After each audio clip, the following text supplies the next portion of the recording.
The continued infrastructure fight is marching along. The water is a bit muddy right now on what's going to be in the final package and what won't be in the final package, but we will get to that in a bit because Manchin is, of course, predictably making media rounds. It is quite interesting how someone like Kirsten Sinema, she doesn't feel like her negotiation should be tainted by the public discourse, so she does it in private. But mostly for Manchin, this is a vehicle for attention, since his agenda is a bit different than her. And he gets that in spades on Fox News, on cable news, on MSNBC, wherever it is. Manchin will be there, and we'll have some of those clips for you. But somebody who has not been in the spotlight whatsoever at all, really, throughout the first year of this Biden presidency and in the infrastructure fight is the Vice President, Kamala Harris, once deemed the rising star of the Democratic Party by the powers that be, and that was evidenced by the fact that Biden handpicked her to be the VP when there were a lot of other choices. Even, he expressed desire to have a woman of color as his vice president. There were a lot of other, even more establishment picks that might have been a bit more effective than Kamala Harris, because she's done nothing. Yeah, she's never shown any sort of purchase with voters at a wide scale. Never. She had a short tenure in the Senate, and you hear also rumblings of a lot of dysfunction in her own camp. So if she thinks that she's going to be a viable presidential candidate in 2024 or 2028, wow, that sounds so far away, I have significant concerns because her instincts are terrible. And she was asked in a rare media appearance about the results of the elections on Tuesday, and this is what she had to say. Are there messages for the Democratic Party heading into next year's elections based on what you saw in New Jersey and Virginia? I'm going to leave that to the pundits, but I will say this. We had great wins, as well as obviously what we talked about in Virginia, and I celebrate those. We have Eric Adams in New York. In Ohio, we had with Miss Brown, Chantel Brown, a great win and a great, I think, what will be a great addition to the United States Congress. So, as I said, I supported Terry McAuliffe, but I congratulate Mr. Youngkin, and we will keep doing what we need to do. And on the issue again of voting rights, we're going to keep fighting.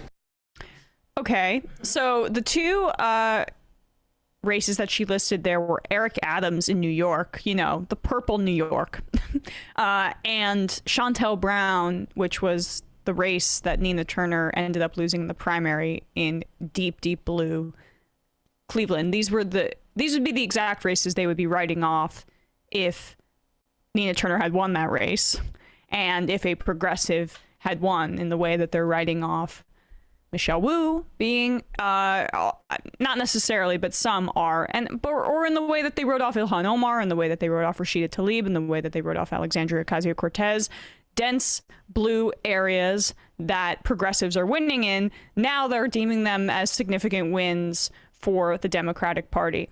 And then she talks about how they're going to keep pushing on voting rights. Keep fighting. Keep fighting.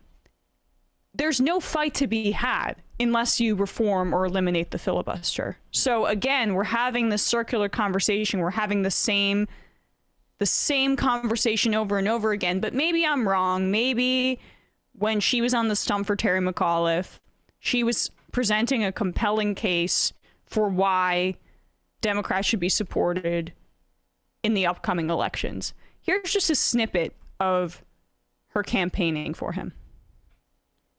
Tell everybody you know to vote tomorrow. Nothing like saying, you want to meet me tomorrow? What you doing tomorrow? You got any plans tomorrow? Tomorrow's a good day. It's going to be a good day. But the point is... What a minute. It's like she's trying out catchphrases. It's like she's talking to babies. There's nothing like saying, you want to meet me tomorrow? And the crowd's like, yeah, that's relatable. What? Want to meet me tomorrow down by the corner store? You know buy what would be a pack nice of to cigarettes? say? You know what would be nice to have told those voters, hey, remember how I told the parliamentarian to stuff it when the parliamentarian stood between you and a $15 minimum wage? That would be actually some content to fill out the insisting, hey, that tomorrow's right around the corner. Tomorrow's the what day. What are we talking about? Tomorrow's the day that comes right after today, man. What kind of, I mean, she's also like, she's doing a bit of like a dazed and confused thing there. I'm not necessarily sure where McConaughey? she's going with it. Yeah, she's like dusting off the McConaughey impression on the stump for Terry McAuliffe. I mean, really painful and really awkward. It was a bit of a please clap moment for her. And so the point of playing these clips is to show that the Democrats are pretty much without a paddle right now.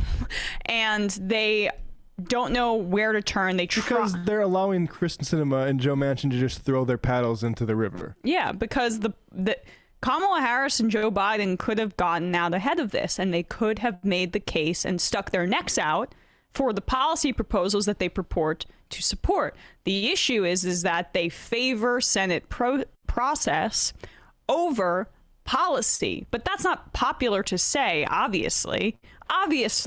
So they have to kind of just massage the truth in this area. And if they had believed in their principles and they had decided that these policies were so important, in universal pre-K, the expansion of Medicare, although universal pre-K seems to remain in the package, the one thing that allows for parents to go back to work, as Matt has pointed out for us. But all of these proposals, free community college, the climate initiatives, because the enforcement provisions are entirely stripped out of that, if they had stuck their neck out a little bit more, we wouldn't be in the situation that we're in right now. We wouldn't have to be talking about how great it is, like just generically that tomorrow exists. Yeah, right. You would be able to plant your flag with what the Democratic Party stands for. Instead, I'm going to defer to the pundits to analyze the state of the Democratic Party, which if Biden passed away tomorrow, I would be the leader of. Just think about that for a sec. And also, I'm going to dust off my my dazed and confused workshop, maybe some improv classes on the stump for Terry McAuliffe. It's dark stuff in the Democratic Party right now, and it's not to say that I think the Virginia election was indicative of too much larger. I mean, I do think that the critical race theory push is going to be something that the Republicans focus on, but it's just their new culture war stuff. Yeah, it's the same crap as always. It is. But as Sam pointed out yesterday, the results in Virginia's gubernatorial elections ping pong back and forth. But the lack of confidence I feel in the ability of people like Biden and Kamala Harris to effectively dig the Democrats out of this hole in time for this time next year, it's pretty much sub-zero.